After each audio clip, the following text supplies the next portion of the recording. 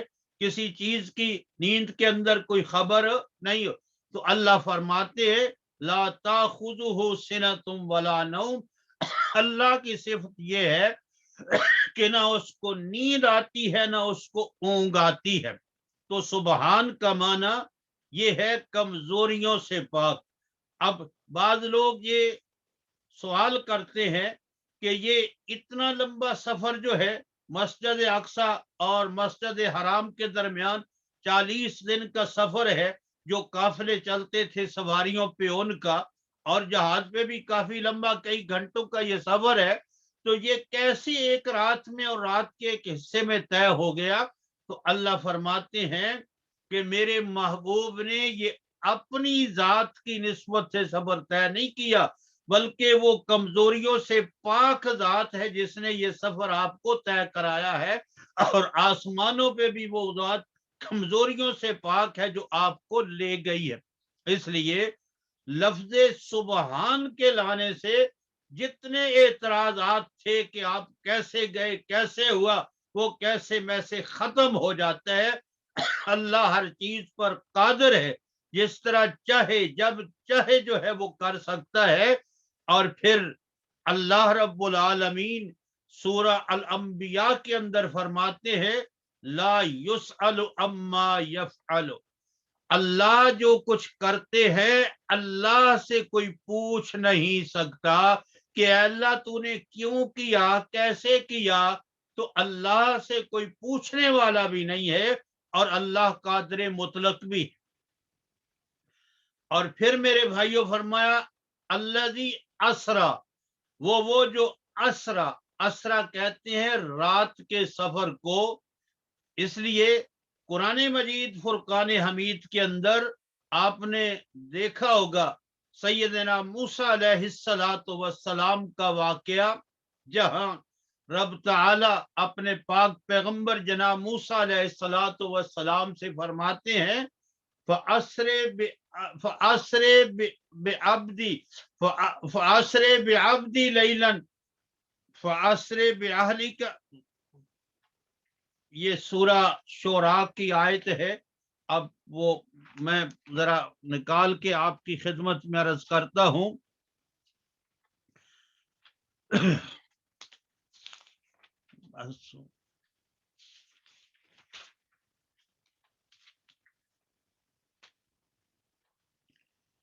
وَأَوْحَيْنَا إِلَى مُوسَىٰ أَنْ أَسْرِ بِعِبَادِي إِنَّكُمْ مُتَّبَعُونَ, یہ آیت نمبر جو ہے وہ 52 ہے. ہم نے جناب موسیٰ کی طرف وحی کی اس بات کی, اسر بعبادی, آپ میرے بندوں کو لے کر مصر سے رات کو نکل جائے, اور یقیناً آپ کا پھر پیچھا بھی کیا جائے گا. یہاں آپ غور فرمائیں کہ یہاں بھی اسرا کا لفظ ہے اور وہاں بھی اسرا کا لفظ ہے. وہاں کوئی نہیں یہ مراد لیتا کہ اے موسیٰ آپ ان کے جسم, ان کے وجود وہ تو مصر میں رہنے دے, لیکن ان کی روح کو لے کر آپ یہاں سے چلے جائیں. اگر ان کی روح نکل جاتی بنی اسرائیلیوں کی تو وہ تو سب مصر میں مر جاتے. لیکن وہاں بھی مراد ہے ماں, جسم اور روح جو ہے وہاں سے لے کر میرے بندوں کو آپ مصر سے نکل جائے, اور آپ کا پیچھا کیا جائے گا۔ تو یہاں بھی اسرا ہے، اور اسرا کا معنی یہ ہے کہ روح اور جسم کے ساتھ کسی کو لے جانا، کسی کا جانا۔ اور پھر آپ نے فرمایا بے عبدی ہی، اپنے بندے کو۔ عبد کا لفظ آپ جانتے ہیں کہ وہ صرف روح پہ نہیں بولا جاتا، بلکہ وہ جسم اور روح دونوں پہ جو ہے وہ بولا جاتا ہے۔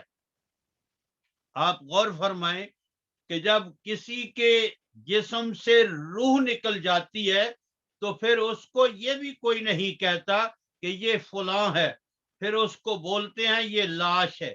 لاش عربی لفظ کا زبان ہے، لا اور شے، اس کا معنی ہوتا ہے لا نہیں ہے، شے کچھ بھی نہیں۔ اب جسم تو موجود ہے، ہاتھ پاؤں موجود ہے، لیکن روح نکل گئی تو ہم کہتے ہیں کہ اب یہ کچھ بھی نہیں۔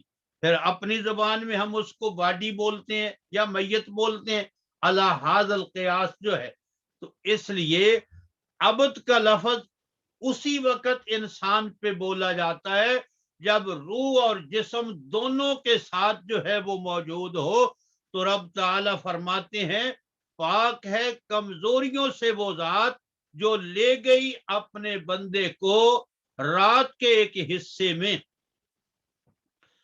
یہاں میرے بھائیوں ایک حدیث پاک ہے مشکات شریف کے اندر، جس کی راویہ ہیں ام المومنین اما عائشہ صدیقہ رضی اللہ تعالی عنہا، فرماتی ہیں کہ ایک دفعہ جناب رسول اللہ صلی اللہ تعالی علیہ وسلم کے پاس اللہ کی طرف سے ایک فرشتہ آیا۔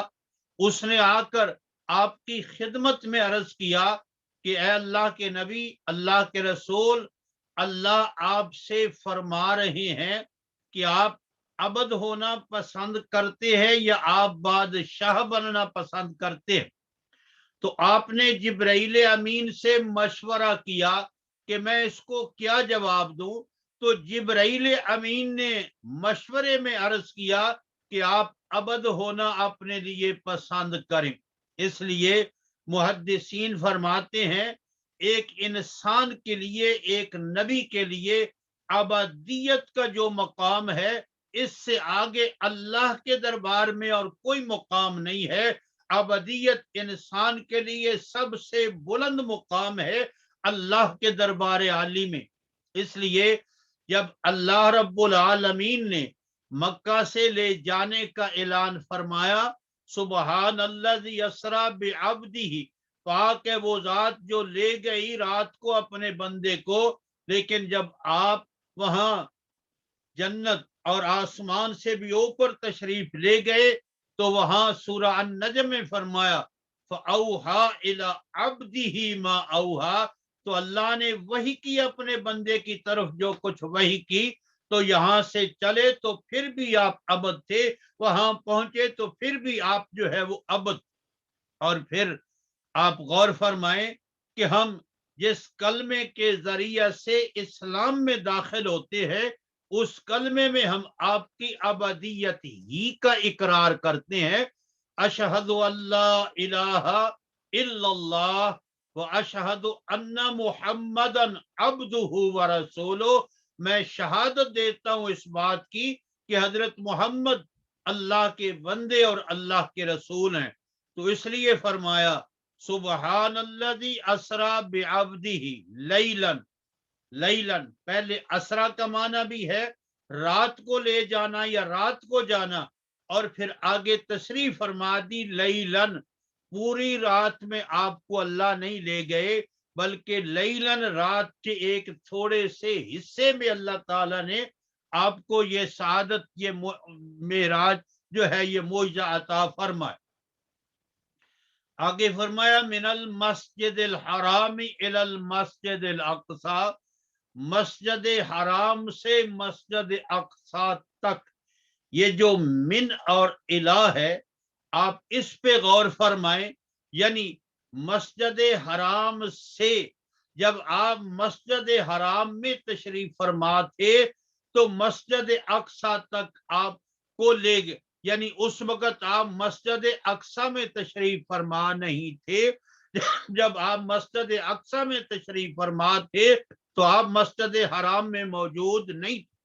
جب آسمانوں پہ گئے تو نہ آپ کا وجود اقدس مسجد حرام میں تھا نہ ہی مسجد اقصی میں تھا۔ تو اس لیے ہر جگہ موجود ہونا یہ اللہ کی صفات میں سے ایک صفت ہے۔ کوئی انسان یا کوئی پیغمبر یا کوئی فرشتہ ہر جگہ نہ وہ حاضر نادر ہو سکتا ہے نہ موجود ہو سکتا ہے۔ اس لیے من سے الا من تک اور پھر سے تک کا جو درمیانی سفر ہے وہ آپ نے طے فرمایا۔ اور پھر مسجد اقصی میں انبیاء علیہم الصلاۃ والسلام آپ کے منتظر تھے۔ انتظار اسی کا ہوتا ہے جو وہاں موجود نہ ہو، اگر موجود ہو تو پھر اس کے انتظار کا تو سوال ہی پیدا نہیں ہوتا۔ اور فرمایا بارکنا حولہ، اس مسجد اقصی کے ارد گرد کو ہم نے بابرکت بنایا، روحانی طور پہ بھی اور مادی طور پہ بھی۔ مادی طور پہ اس سرزمین کو اللہ تعالیٰ نے بڑا ہی زرخیز بنایا ہے، روحانی طور پہ وہاں ہزاروں انبیاء علیہم الصلاۃ والسلام آرام فرما ہے۔ جناب ابراہیم، جناب موسیٰ اور جناب عیسیٰ تمام جلیل قدر پیغمبروں کا وہ مسکن رہا ہے، جہاں اللہ کے پاک باز بندوں نے اللہ کی بندگی اور اللہ کی عبادت کی ہے۔ تو دونوں لحاظ سے مسجد اقصی کا ارد گرد جو ہے وہ بابرکت ہے۔ اور فرمایا یہ سفر ہم نے اپنے محبوب کو کیوں کرایا؟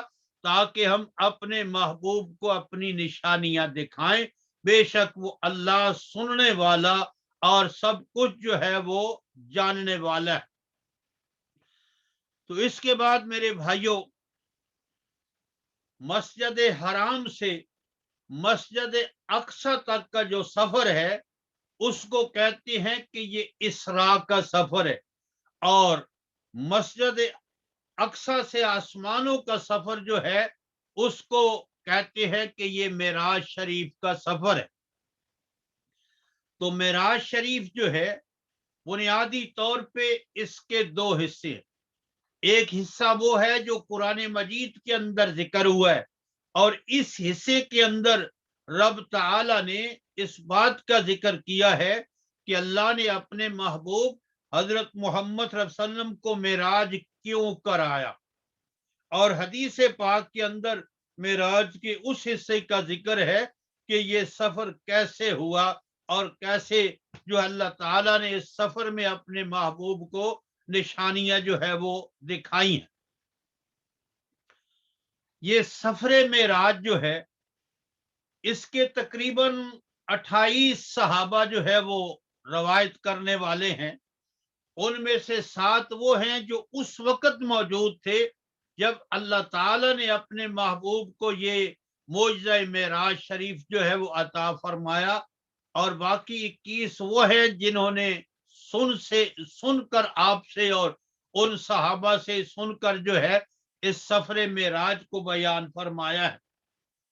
اور یہ سفر معراج جس طرح ہم بیان کرتے ہیں ایک ترتیب کے ساتھ، اس طرح حدیث پاک کے اندر یا صحابہ میں سے کسی نے اس کو اس طرح بیان نہیں کیا، بلکہ اس کے کچھ حصے مختلف صحابہ نے اپنی اپنی روایات میں جو ہے وہ ذکر کیے ہیں۔ بارکیف جب آپ طائف سے واپس آئے اور سیدہ خدیجہ الکبریٰ رضی اللہ تعالی عنہا سلام اللہ علیہا اور جناب ابو طالب، ان دونوں ہستیوں کا جو بظاہر آپ کے مکہ میں حمایتی تھی، انتقال ہو گیا۔ آپ نے اس سال کو عام الحزن یعنی غم کا سال جو ہے وہ قرار دیا، اور طائف میں جو آپ کے ساتھ سلوک ہوا وہ آپ سب جو ہے وہ جانتے ہیں۔ تو اس کے بعد رب تعالی نے یعنی 12 سال جب پورے ہو گئے، 13ویں سال میں یہ معجزہ معراج شریف جو ہے وہ آپ کو عطا فرمایا۔ ایک بات یہاں میں آپ کی خدمت میں عرض کرنا چاہتا ہوں، اگر اس کی نسبت ہو سکے تو بہت اچھا، لیکن بات بڑی ہی دلچسپ ہے. ایک کتاب ہے جس کا نام ہے علماء ہند کا شاندار ماضی. مولانا محمد میاں علیہ رحمہ نے اس کو تحریر فرمایا ہے. اس کے اندر انہوں نے ایک واقعہ لکھا ہے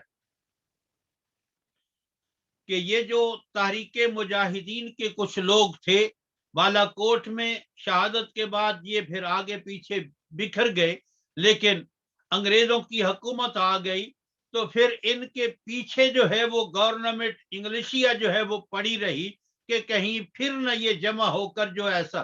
تو اس میں سے کچھ لوگوں کو گرفتار کیا.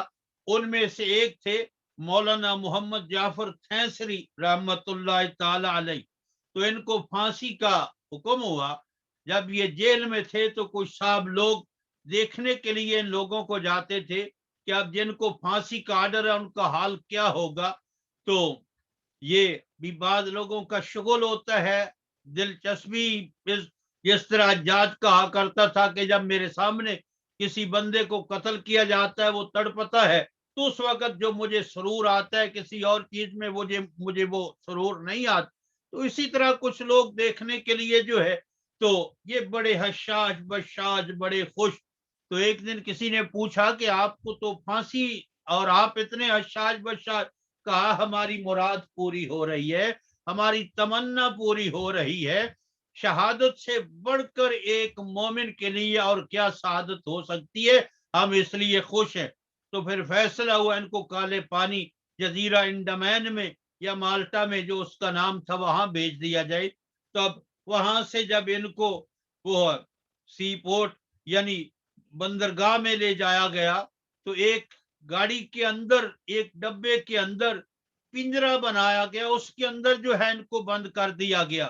تو مولانا محمد جعفر تھانسری رحمت اللہ علیہ اپنی سبان حیات میں خود لکھتے ہیں، یہ علماء ہند کا شاندار ماضی اس کتاب کے حوالہ سے، کہ اس گاڑی کے ڈبے میں جب اس میں پنجرے میں بند تھا تو میں نے اب آنکھیں بند کر لی اور درود پاک کا ورد شروع کر دیا.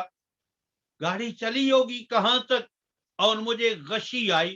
میں اس پنجرے میں گرا، جس طرح بھی گرا تو اس غشی کے عالم میں مجھے سرکار دو عالم صلی اللہ تعالی علیہ وسلم کی زیارت ہو گئی. اور فرماتے ہیں پھر ہم زندگی میں وہاں قید میں بھی پہنچے، پھر وہاں سے ہماری رہائی بھی ہوئی، پھر میں اپنے گھر بھی آیا، پھر اللہ تعالیٰ نے مجھے مال و دولت اولاد سب کچھ عطا کیا. لیکن فرمایا کرتے تھے کہ میری یہ خواہش اور تمنا ہے کاش کہ پھر وہی مال گاڑی کا ڈبہ ہو، وہی پنجرا ہو، وہیں میں کھڑا ہوں، وہاں میں گروں اور پھر ایک دفعہ مجھے اپنے محبوب کی چند لمحے زیارت ہو جائے.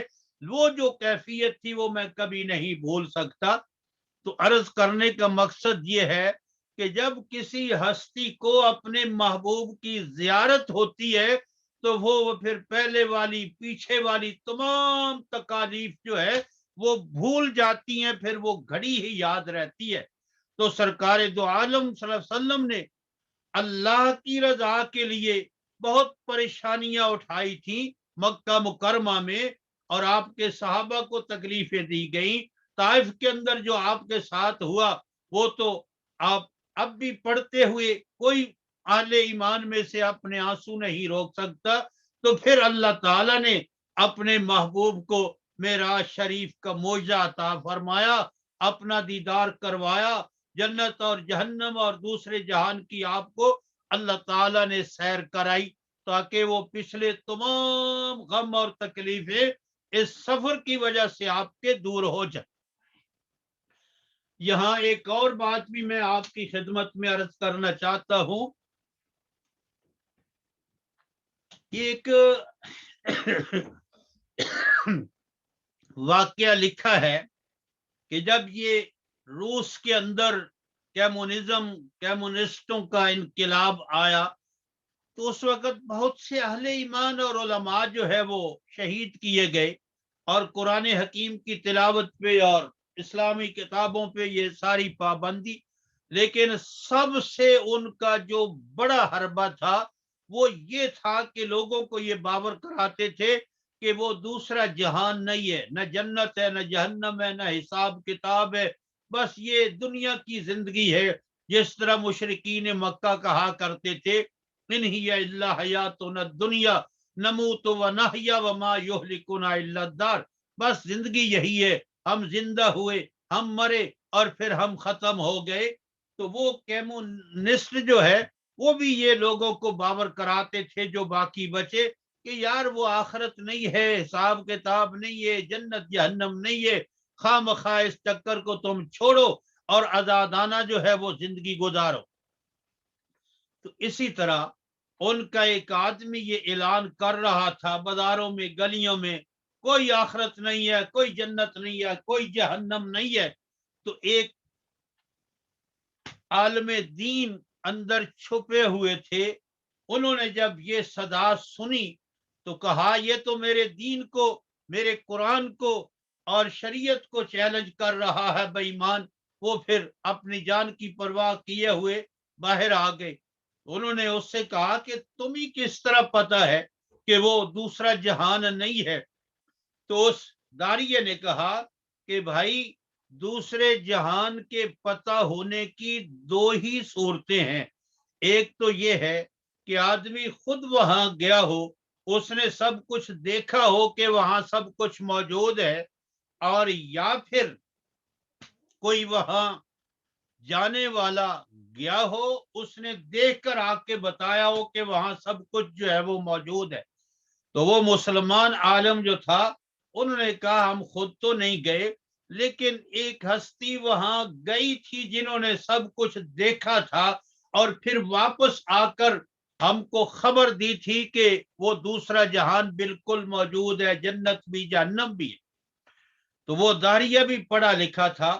اس نے کہا اچھا پھر آپ کی شریعت میں، آپ کے دین میں جب کسی بڑی چیز کی گواہی ہوتی ہے تو کم از کم اس کے لیے دو آدمی ہوتے ہیں، اور آپ کہتے ہیں کہ ایک ہی آدمی وہاں گیا تھا جس نے سب کچھ دیکھا اور خبر دی، اور پوری جو ہے لوگوں نے اس ایک آدمی کی بات کو مان لیا. تو ایک کی گواہی تو آپ کے ہاں معتبر ہی نہیں ہے. تو اس عالم دین نے اس داہریے کو کہا کہ بعض ایسے معاملات ہوتے ہیں جہاں ایک کی گواہی بھی معتبر ہوتی ہے، ماننا پڑتی ہے. داریے نے کہا وہ کیسے، آپ کو مثال دیں. کہا دیکھیے آپ اپنے باپ کے بیٹے ہیں، یہ بات آپ کو کس نے بتلائی ہے؟ ماں نے بتلائی ہے.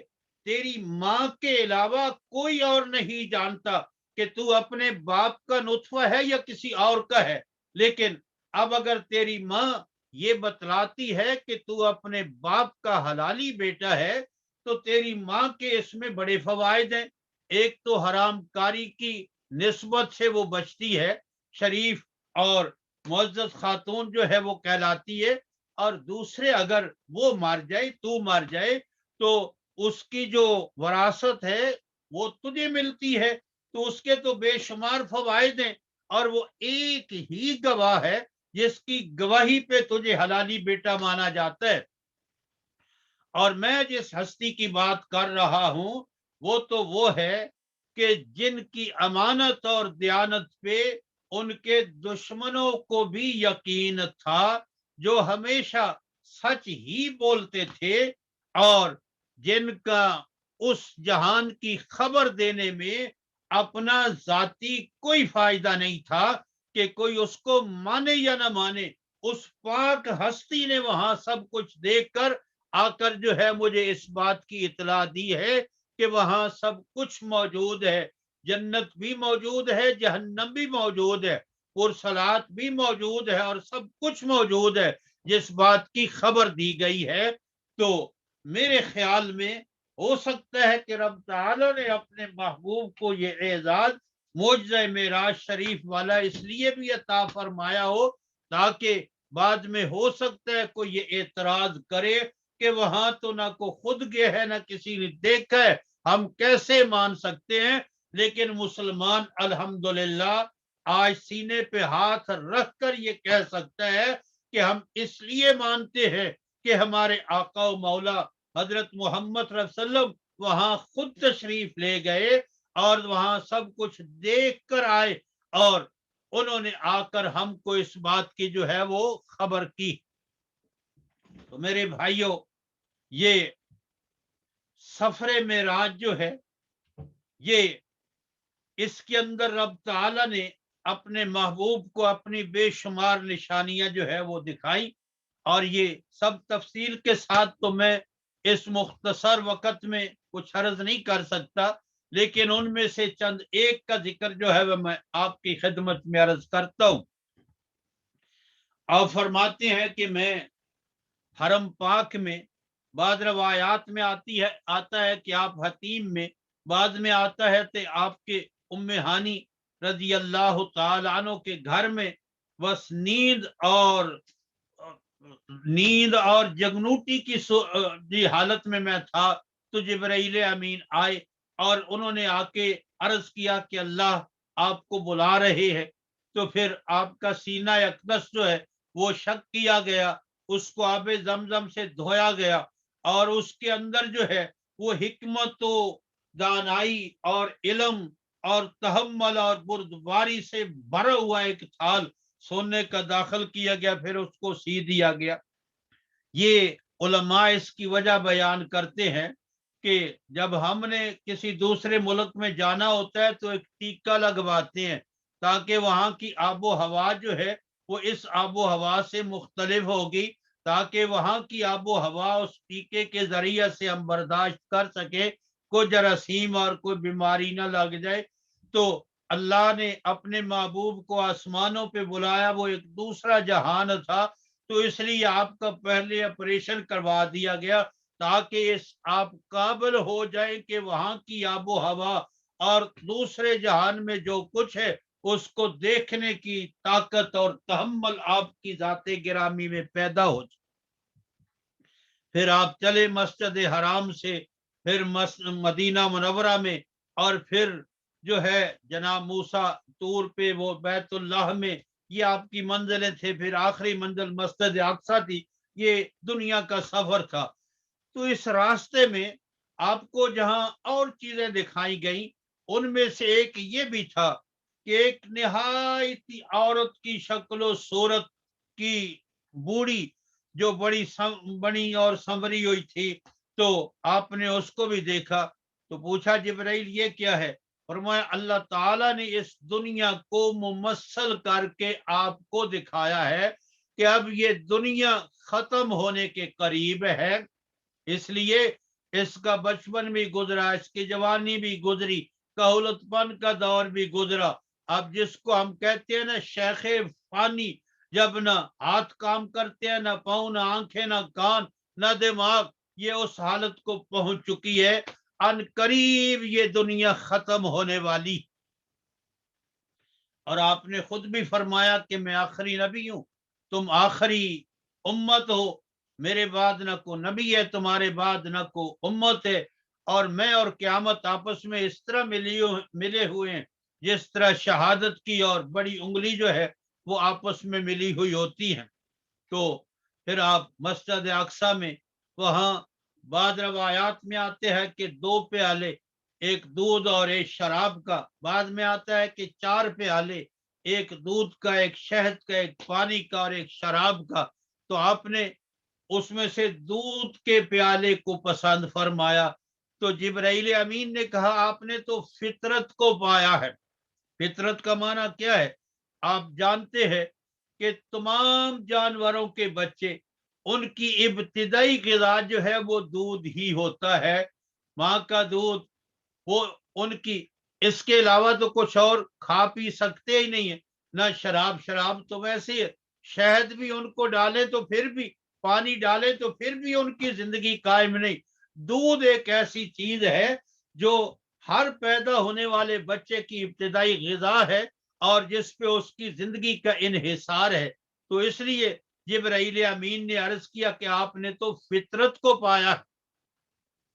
اس کے بعد پھر انبیاء علیہم الصلاۃ والسلام کی جماعت ہوئی، پھر آسمانوں کا سفر ہوا، وہاں بھی آپ کو بہت سی نشانیاں جو ہے وہ دکھائی گئیں، لیکن میں ان نشانیوں کو چھوڑتے ہوئے، اور اگر آپ چاہیں گے تو پھر دوسری مجلس میں ان کا بھی ذکر کر دوں گا، لیکن اللہ کی طرف سے جو آپ کو انعامات ملے، تحفے ملے، ان کا ذکر کرنا مناسب سمجھتا ہوں۔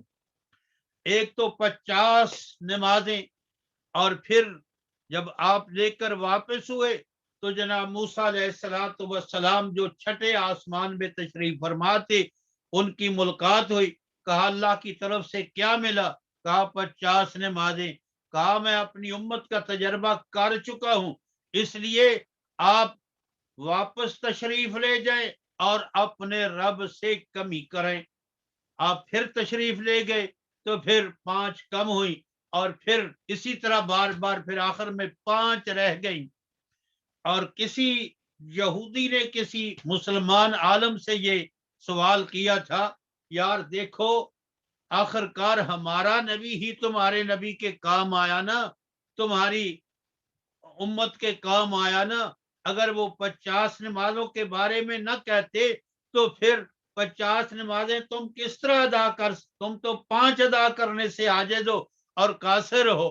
تو مسلمان عالم نے بڑا خوبصورت جواب دیا، کہا اصل میں بات یہ ہے، اب یہ قرآن و سنت کی بات میں آپ کے سامنے نہیں عرض کر رہا، اس کو آپ لطیفہ سمجھے یا مسلمان عالم کی جو ہے وہ ذہانت سمجھے، اور نہ ہی کسی کتاب کا حوالہ میں، تو یہ تو بات سنی سنائی ہے بزرگوں سے۔ انہوں نے کہا کہ اصل میں بات یہ ہے کہ تمہارے نبی نے جب دنیا میں اللہ رب العالمین سے عرض کیا تھا، رب آرینی، میرے پروردگار تو میں اپنا آپ مجھے دکھا، تو رب تعالی نے فرمایا تھا لن ترانی، اے موسیٰ تو مجھے دیکھ سکتا نہیں ہے، اور پھر تجلیات پڑی تو بے ہوش ہو گئے۔ اور جب حضرت محمد صلی اللہ تعالی علیہ وسلم جو ہے وہ اللہ کا دیدار کر کے واپس آئے، تو جناب موسیٰ نے ان کا دیدار کیا، تو جناب موسیٰ نے کہا کہ ایک دفعہ پھر جائیں تاکہ پھر دیدار ہو، اور پھر میں آپ کا دیدار کروں، تاکہ یہ بار بار آپ کا آنا جانا جو ہے، یہ جناب موسیٰ علیہ السلام کی اپنی غرض تھی کہ بار بار جس ہستی نے اللہ کا دیدار کیا ہے، اس ہستی کا میں دیدار جو ہے وہ کرتا رہوں۔ بہر کیف یہ ایک بات تھی میرے بھائیوں۔ اور سورہ البقرہ کی آخری 2 آیات جو ہیں، اللہ رب العالمین نے براہ راست اپنے محبوب کو عطا فرمائی، اور وہ بڑی ہی جامع اور معنی آیات ہیں، اور در حقیقت وہ ایک دعا ہے۔ مفسرین فرماتے ہیں کہ جو دعا اللہ نے اپنے بندوں کو خود عطا کی ہے اپنے محبوب پاک کے ذریعہ سے، جب وہ بندے اللہ سے وہ دعا مانگیں گے تو اللہ کیسے اس کو قبول نہیں کرے گا؟ اللہ اپنی رحمت سے یقیناً قبول کرے گا۔ اور اس دعا کے آخری جو 3 جملے ہیں، فاعف عنا، حدیث پاک میں آتا ہے جب بندہ کہتے ہیں فاعف عنا، اللہ کی طرف سے جواب آتا ہے میرے بندے میں نے تجھے معاف کر دیا ہے۔ اور جب بندہ عرض کرتے ہیں فاغفر لنا، اللہ میں ہماری بخشش، تو اللہ کی طرف سے جواب آتا ہے میں نے تیری بخشش کر دی۔ اور جب بندہ اللہ سے کہتا ہے ورحمنا، تو اللہ جواب میں کہتے ہیں میں نے تجھ پہ رحم کر دیا ہے۔ تو وہ ایک عظیم تحفہ ہے، سورہ البقرہ کی آخری 2 آیات جو ہے، جو دعا کی صورت میں اللہ تعالی نے اپنے محبوب کو آپ کی امت کے لیے جو ہے وہ عطا فرمائی ہے، اور وہ ہر مسلمان کو یاد ہونا چاہیے۔ اللہ کے پاک پیغمبر حضرت محمد صلی اللہ تعالی علیہ وسلم رات کو جب تہجد کی نماز کے لیے اٹھا کرتے تھے تو وضو کرنے سے پہلے بستر میں ہی تشریف فرما ہوتے، تو آپ سورہ بقرہ کی یہ آخری آیات جو ہے وہ تلاوت فرمایا کرتے تھے۔ اور ہر مسلمان کو اگر تہجد کی اٹھنے کی عادت ہے تو اٹھنے کے بعد یہ آیات تلاوت کرے، نہیں تو پھر رات کو سونے سے پہلے ان آیات کی تلاوت کرنا یہ سعادت کی بات۔ اور تیسرا انعام یہ دیا، فرمایا آپ کی امت میں سے جو شرک لے کر نہیں آئے گا تو میں چاہوں گا تو اس کی بخشش کر دوں گا، شرک ہوگا تو پھر بخشش کا سوال ہی پیدا، شرک نہ ہوا تو پھر میں چاہوں گا تو اس کی بخشش کر گاؤں۔ اور ایک حدیث یوں بھی آتی ہے کہ اللہ کے پاک نبی صلی اللہ تعالی علیہ وسلم نے فرمایا کہ جب میدان معاشر میں لوگ اللہ کے دربار میں حاضر ہوں گے تو اللہ فرماتے ہیں کہ میں اپنے بندے کے نامہ اعمال میں نگاہ ڈالوں گا، اگر اس کے نامہ اعمال میں شرک والا گناہ نہ ہوا تو چاہوں تو اس کے گناہوں سے دگنی رحمت عطا کر کے اس کی بخشش کر دوں۔ اور فرمایا کہ اگر کسی کے نامہ اعمال میں بہت نیکیاں ہوئیں لیکن ان نیکیوں میں رائی کے دانے کے برابر کہیں شرک موجود ہوا تو چاہوں تو ساری نیکیاں برباد کر کے اس کو جہنم میں ڈال دوں۔ تو اس لیے یہ اللہ کی طرف سے انعام ملا کہ جو شرک لے کر نہیں آئے گا چاہوں گا تو اس کی بخشش کر دوں گا۔ یہ اللہ کی مشیت پہ موقوف ہے، اور اللہ کی مشیت کو اللہ خود ہی جانتے ہیں، وَمَا تَشَاءُونَ إِلَّا أَن يَشَاءَ اللَّهُ۔ اس لیے کہ ایک آدمی آیا اور اس نے کہا جو اللہ چاہے، جو آپ چاہیں، تو اللہ کے پاک پیغمبر صلی اللہ تعالی علیہ وسلم نے فرمایا اجعلتنی ندن، کیا تو نے مجھے اللہ کا شریک بنا دیا ہے؟ یوں کہو جو صرف اللہ چاہے وہی کچھ ہوگا۔ تو اس لیے اللہ کی مشیت اللہ ہی جانتے ہیں، تو فرمایا جو شرک لے کے نہیں آئے گا اللہ چاہیں گے تو اس کو معاف کر دیں گے، جنت میں بھیج دیں گے۔ اور چوتھا انعام جو لے کر آپ آئے وہ ہے فرمایا جو نیکی کا ارادہ کرے گا نا اس کے نامہ اعمال میں نیکی لکھ دی جائے گی، اور جب عملاً نیکی کر گزرے گا تو پھر ایک کے بدلے میں 10 نیکیاں اس کے نامہ اعمال میں لکھی جائیں گی۔ یہ سورہ الانعام کے اندر بھی رب تعالیٰ نے 8ویں پارے کے اندر بھی اس بات کا ذکر کیا ہے۔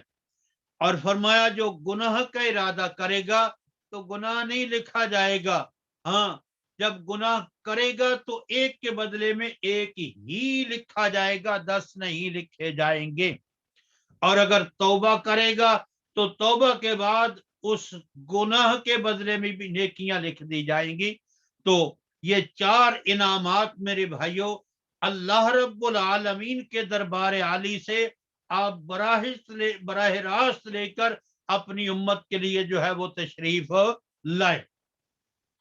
اب ایک بات جو ہے وہ ضروری اور عرض کرنی چاہتا ہوں کہ دیکھیے اللہ رب العالمین نے آپ کو بہت سے معجزات عطا فرمائے، لیکن آپ کے تمام معجزات میں سب سے بڑے جو ہیں وہ 4 معجزے۔ ایک تو یہی معجزہ معراج شریف جو ہے یہ آپ کے معجزات میں سب سے بڑا معجزہ ہے، اور اس کی علت اور اس کا سبب علماء یہ لکھتے ہیں کہ جب آپ نے اللہ رب العالمین کے لیے عاجزی کو اختیار فرمایا، یعنی طائف کے بازاروں میں پتھر بھی کھائے لیکن بد دعا نہیں کی بلکہ ان کے حق میں دعا کی، کسی کے حق میں آپ نے دعا بلکہ ان کی جو ہے وہ حریص رہے، تو اللہ کے سامنے کبھی شکوہ بھی نہیں کیا، تو اللہ رب العالمین نے اس عاجزی کے بدلے میں آپ کو معجزہ معراج عروج والا عطا فرمایا۔ اور ایک آپ کے بڑے معجزات میں سے معجزہ ہے شفاعت کبریٰ جو میدان معاشر میں ہوگی، تو اس وقت بھی انبیاء بھی جواب دے دیں گے، صلحاء بھی، سوائے آپ کے اور کوئی مخلوق کے خدا کی سفارش نہیں کرے گا۔ اللہ کے پاک نبی نے انسانوں کے لیے عاجزی کو اختیار کیا، کبھی آپ نے کسی آدمی، کسی غلام، کسی جانور کو اپنے ہاتھ سے نہیں مارا، کسی کو گالی نہیں دی، جتنا بھی کسی نے ستایا اس کو معاف کر دیا، بلکہ اللہ نے فرمایا فاعف عن وصفہ، آپ معاف بھی کرے، وصفہ آپ اس کے حق میں دعا بھی کریں۔ تو اس لیے اللہ تعالیٰ نے اس کے بدلے میں آپ کو شفاعت کبرا جیسا معجزہ عظیم عطا فرمایا. جس دن انبیاء بھی جواب دے دیں گے اس دن آپ ہی کام آئیں گے اللہ کی مخلوق کے, اور آپ شفاعت کریں گے. اور ایک یہ قرآن, یہ آپ کا سب سے بڑا معجزہ اور زندہ معجزہ ہے. ساری کائنات بھی مل جائے اس جیسا کلام بنائے تو نہیں بنا سکتی جو ہے. اور یہ تا قیامت آپ کا معجزہ, اس لیے آپ کی امت میں اس کے ذریعے سے اضافہ ہو رہا ہے, کیونکہ یہ آپ کا زندہ معجزہ دنیا میں موجود ہے. اور ایک آپ کی ختم نبوت, یہ آپ کا بہت بڑا معجزہ ہے. اب کوئی زور لگا لے, ٹل لگا لے, لیکن کسی صورت اس کو نبوت مل سکتی نہیں ہے. جتنی وہ عبادت کر لے, جو کچھ کر لے, یہ آپ کا معجزہ ہے کہ اللہ نے آپ کی ذات گرامی پہ نبوت کو ختم کر دیا ہے. تو یہ چند گزارشات تھی معراج شریف کے حوالہ سے جو میں نے آپ کے سامنے عرض کی ہے. اور یہ موضوع جو ہے, یہ مضمون کو اتنا مختصر نہیں ہے کہ 1 گھنٹے کی مجلس میں اس کا حق ادا کیا جائے, بلکہ اس کے لیے تو کئی ہفتے چاہیے اور کئی گھنٹے چاہیے کہ منو ان جو ہے کہ یہ قرآن مجید کے اندر جو اللہ نے اس معجزہ معراج شریف کے ذریعے سے پیغام دیا ہے وہ بیان کیا جائے.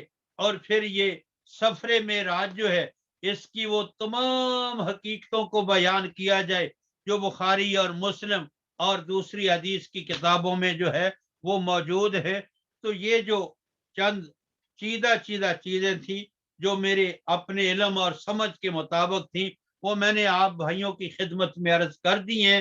آپ جو سوال کرنا چاہے اس کا جواب میرے علم ہوا تو میں عرض کر دوں گا, نہ ہوا تو پھر یہ معذرت ہے.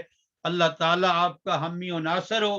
اللہ تعالیٰ ہم سب کو اپنے دین حقہ کی خدمت کی اخلاص سے کے ساتھ توفیق عطا فرمائے. وما توفیقی الا باللہ علیہ توکلت و الیہ انیب. جزاک اللہ خیر, بہت شکریہ مولانا خالد محمود صاحب. جو ساتھی سوال کرنا چاہتے ہیں وہ کر لیں. وقت ویسے وہ پورا ہو گیا ہے, لیکن جو ساتھی سوال کرنا چاہتے ہیں وہ رک سکتے ہیں, اور جو جانا چاہتے ہیں وہ جا سکتے ہیں, اس میں کوئی حرج نہیں ہے. اور جن کا سوال ہے وہ اپنا ہاتھ کھڑا کرتے ہیں اور مولانا سے سوال کر سکتے ہیں.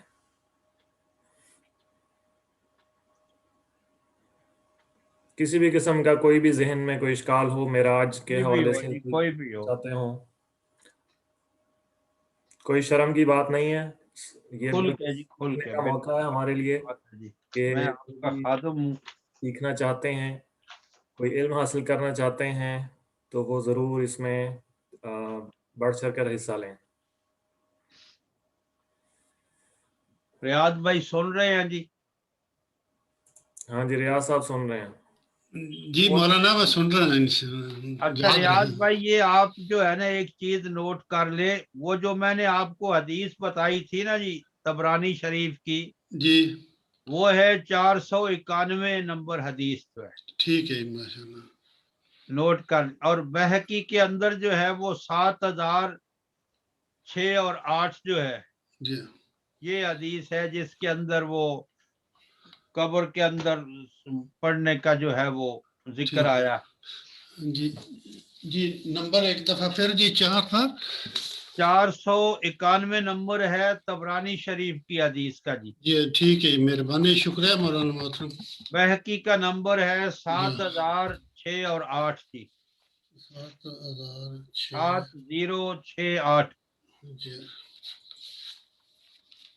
شکریہ.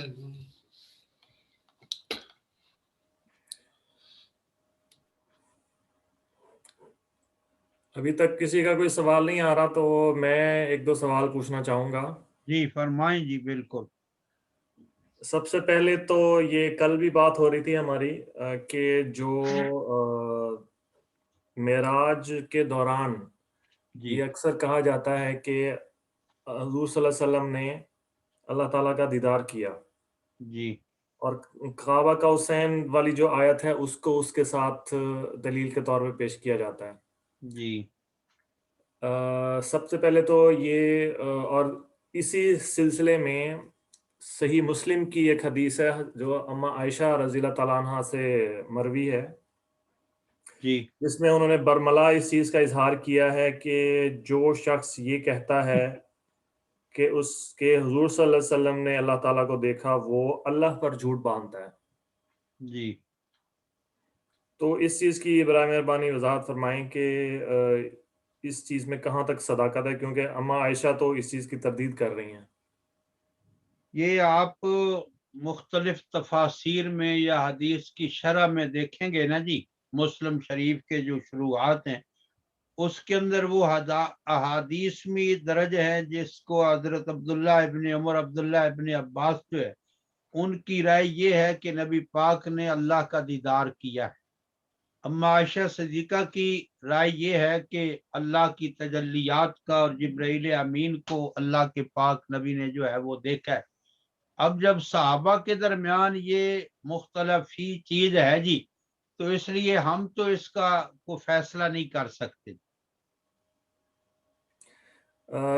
اس موقع پر، معراج کے موقع پر اما عائشہ نے اس کی تردید کی ہے، لیکن ایک اور حدیث ہے ترمذی شریف کی جی جس کا کہ حوالہ نمبر ہے 3233، جی جو حضرت معاذ رضی اللہ تعالیٰ عنہ سے روایت ہے کہ جی اس حدیث میں، اور علامہ البانی نے بھی اس کو صحیح قرار دیا ہے، جی کہ وہ جو خواب کے دوران حضور صلی اللہ علیہ وسلم میں ایک رات ان کو اونگ آئی اور ان کو خواب میں جو ہے وہ اللہ تعالیٰ کا دیدار ہوا، اور جی اس حدیث کے بارے میں کہا جاتا ہے کہ وہ جو دیدار ہوا وہ صحیح تھا، لیکن کیونکہ وہ ایک خواب کی حالت تھی، کیونکہ جو جی جسمانی طور پر جب یا انسانی آنکھ جو ہے وہ اللہ تعالیٰ کو نہیں دیکھ سکتی، جس کا کہ ہمیں حضرت موسیٰ والی جو آیات ہیں ان سے بھی اس کی ہمیں ملتا ہے، دلیل ملتی ہے۔ نہیں، آیت تو ایک دوسری بھی ہے نا جی، لا تدرک الابصار وهو یدرک الابصار۔ اما عائشہ صدیقہ نے یہی آیت جو ہے وہ پیش فرمائی تھی جی جی کہ اللہ جو ہے وہ آنکھوں کو پا سکتا ہے لیکن اللہ کو کوئی آنکھ نہیں پا سکتی۔ یہ سورہ انعام کی 7ویں پارے کی آیت ہے۔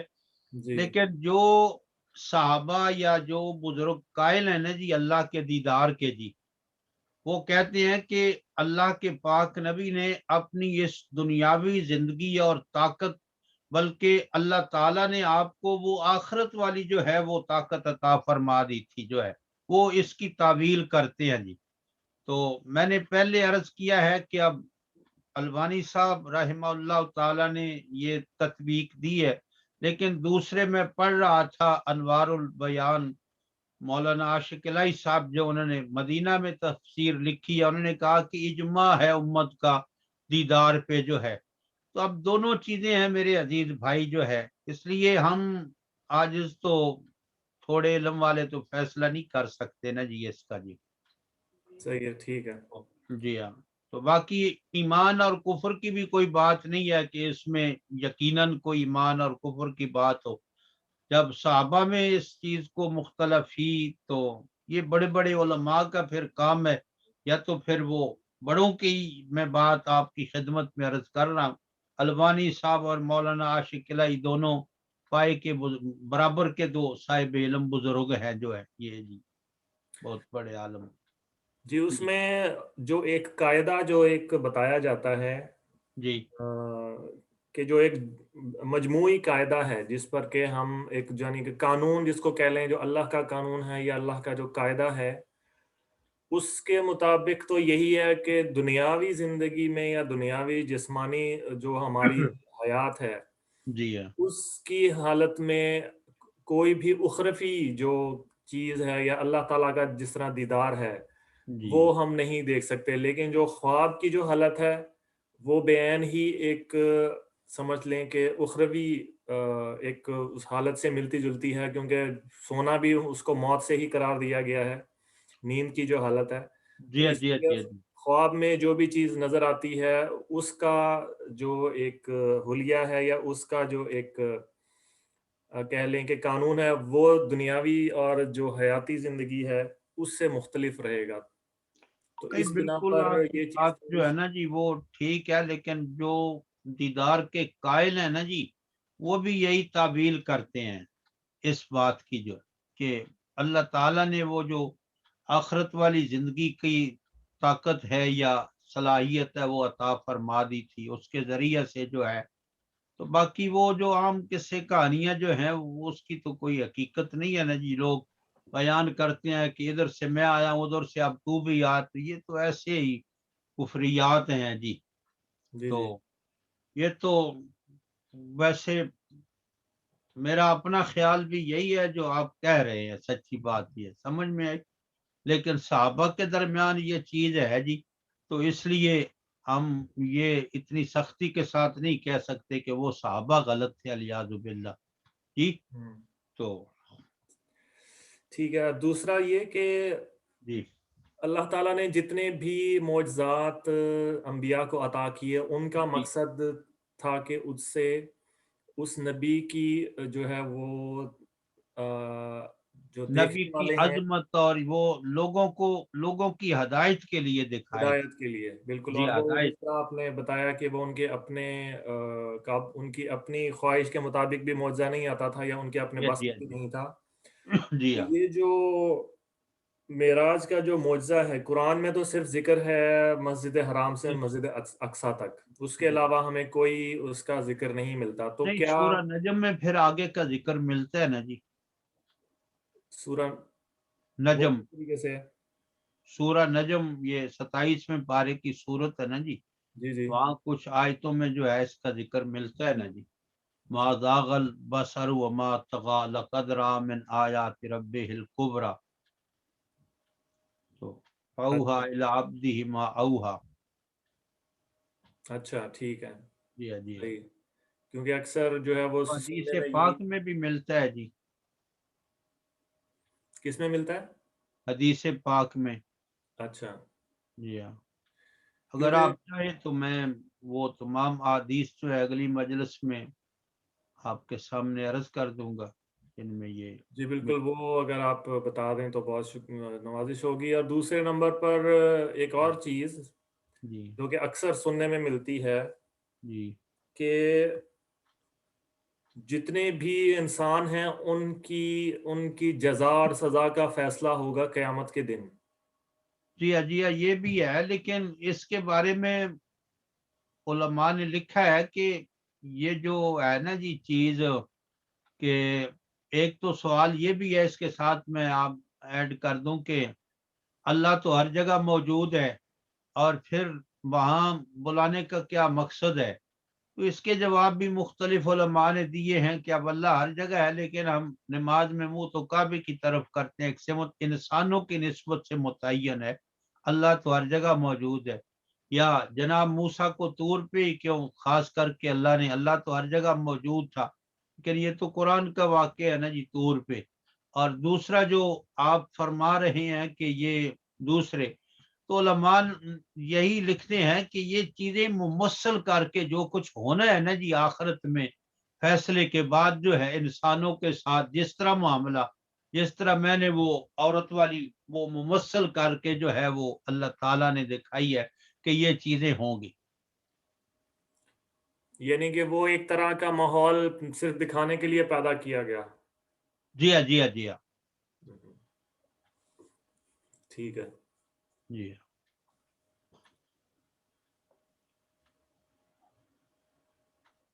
ٹھیک ہے جی, بہت شکریہ, بہت نوازش. کوئی اور سوال کرنا چاہ رہے ہوں کوئی اور بھائی؟ جی ہاں جی کھل کے پوچھیں جو آیا جی میں اس کا عرض کر دوں گا جو میرے لیے. جی ریاض صاحب. جی مولانا محترم, جیسا جی کہ آپ نے فرمایا ہے معجزہ کی تفصیل بیان کی ہے.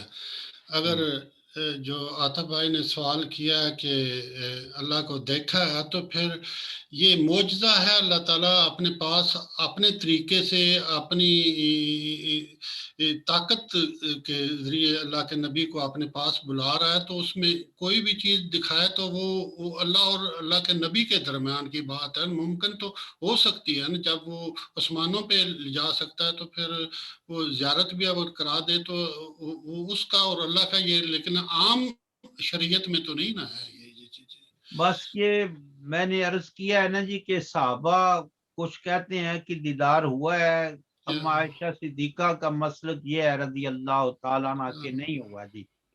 تو اس لیے ہم ان بڑوں کے بارے میں تو کوئی فیصلہ نہیں کر سکتے جی. یا بڑے جو علماء ہیں، علماء حق جن کو ہم مانتے ہیں کہ وہ علماء حقانی میں سے ہے، تو ان کے بارے میں بھی ہم کوئی ایسی رائے نہیں دے سکتے جی. تو اس لیے یہ کوئی ایسی بات نہیں ہے کہ کوئی دیدار کو مانے یا نہ مانے، اس سے ایمان میں کوئی فرق نہیں آتا جی. اور یہ معراج کا جو واقعہ ہے اس کی کوئی حتمی تاریخ بھی ہے کہ یہ کس تاریخ تاریخ حتمی نہیں ہے جی، تاریخ حتمی نہیں ہے اس کی کوئی. اور مہینہ بھی حتمی نہیں ہے؟ حتمی بھی، مہینہ بھی حتمی نہیں ہے جی، تاریخ بھی حتمی نہیں ہے جی. کیونکہ اکثر اور پھر یہ معراج جو ہے یہ جس طرح آپ نے پہلے کہا خواب کے اندر تو بارہا ہوا ہے نا جی، لیکن جسمانی معراج جو ہے کوئی حتمی تاریخ جو ہے اس کی متعین نہیں ہے. کیونکہ اکثر وہ جو جب یہ واقعہ سناتے ہیں تو یہ کہتے ہیں کہ وہ جب واپس آئے تو دروازے کی کنڈی ہل رہی تھی اور پانی جو ہے وہ چل رہا تھا. تو لیکن وہ جو احادیث میں تو ذکر ہے کہ وہ اس وقت کعبے میں موجود تھے اور قرآن بھی مسجد حرام کا نام لیتا ہے. جی ہاں. تو وہ کنڈی پھر کس چیز کی ہل رہی تھی اور پانی کس چیز کا تھا؟ بس وہ اس میں رنگ بھرنے کے لیے نا جی علماء پھر وہ دروازے سے نہیں آئے، جبرائیل دروازہ پھاڑ کے آئے، پھر آپ کے پاؤں کو بوسہ دیا. تو یہ قصے اور کہانیاں ہیں جی. اچھا ٹھیک ہے، صحیح. جی ویسے یہ جو بات کہی جاتی ہے کہ جو حضرت موسیٰ اور حضرت حضور صلی اللہ علیہ وسلم کا جو مکالمہ ہوا نمازوں کی تعداد پر، جی اس پر بھی اکثر لوگ اعتراضات اٹھاتے ہیں کہ ایسا ممکن نہیں ہے کہ آپ کو اس اتنی جو ہے وہ شان و شوکت کے ساتھ آپ کو اپنے پاس بلایا جائے اور اس کے بعد آپ جو ہیں وہ بار بار واپس جا رہے ہیں اور بار بار یہ چیز جو ہے وہ پیش کر رہے ہیں. تو یہ چیز تھوڑی سی عقل کے تھوڑی سی مخالف نظر آتی ہے. بس جی دین جو ہے نا جی یہ عقل کے تابع تو نہیں ہے نا جی، بلکہ عقل دین کے تابع ہے جی. تو میں نے عرض کیا ہے کہ وہ روایات جو ہے نا جی، تو میں آپ کے سامنے آئندہ انشاءاللہ وہ جو احادیث کی صورت میں ہے معراج کا واقعہ جو مختلف اس کے حصے ہیں جی، وہ ساری احادیث پڑھ کے نا جی تو میں آپ کے سامنے وہ عرض کروں گا.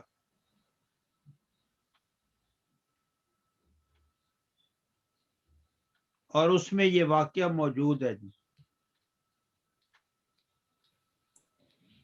جی ٹھیک ہے، بہت شکریہ جی. وہ احادیث تو میں نے پڑھی ہیں، ان میں تو یہ ذکر ہے. جی ہے نا جی. جی جی جی ہاں، بس وہ حدیث میں ذکر ہے پھر آگے تو کوئی اس میں کوئی ایسی چیز بھی نہیں ہے جی. اب دیکھیں نا جی وہ بھی تو حدیث ہے، جب صحابہ کھجوروں پہ پیوند کرتے تھے تو نبی پاک نے فرمایا چھوڑ دو. تو جی جی جی ہاں، صحیح ہے. تو اللہ تعالیٰ کی اس میں کوئی حکمت ہوگی جی.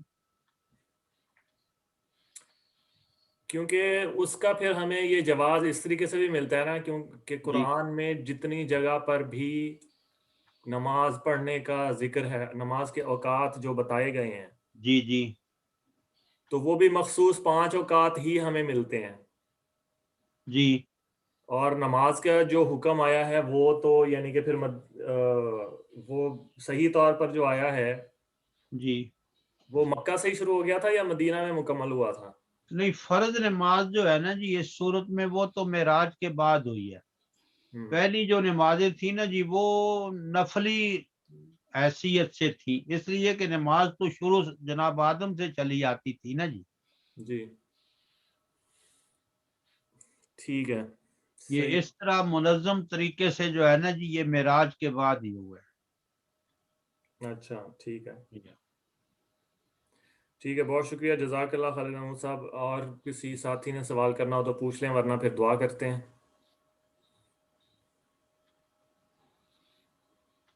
پھر دعا کر لیں انشاءاللہ. سبحانک اللہم و بحمدک اشہد ان لا الہ الا انت نستغفرک و اتوب الیک ربنا آتنا فی الدنیا حسنہ وفی الآخرۃ حسنہ وقنا عذاب النار ربنا اغفر لنا ولاخواننا الذین سبقونا بالایمان ولا تجعل في قلوبنا غلا للذین آمنوا ربنا انک رؤوف رحیم ربنا تقبل منا انك انت السميع العليم وتب علينا انك انت التواب الرحيم صلى الله تعالى على خير خلق محمد وآله وصحبه اجمعین آمین برحمتک یا ارحم الراحمین. اللہ آپ سب کا حامی و ناصر ہو. آمین ثم آمین. جزاک اللہ خیر. السلام علیکم ورحمۃ اللہ. السلام. وعلیکم السلام.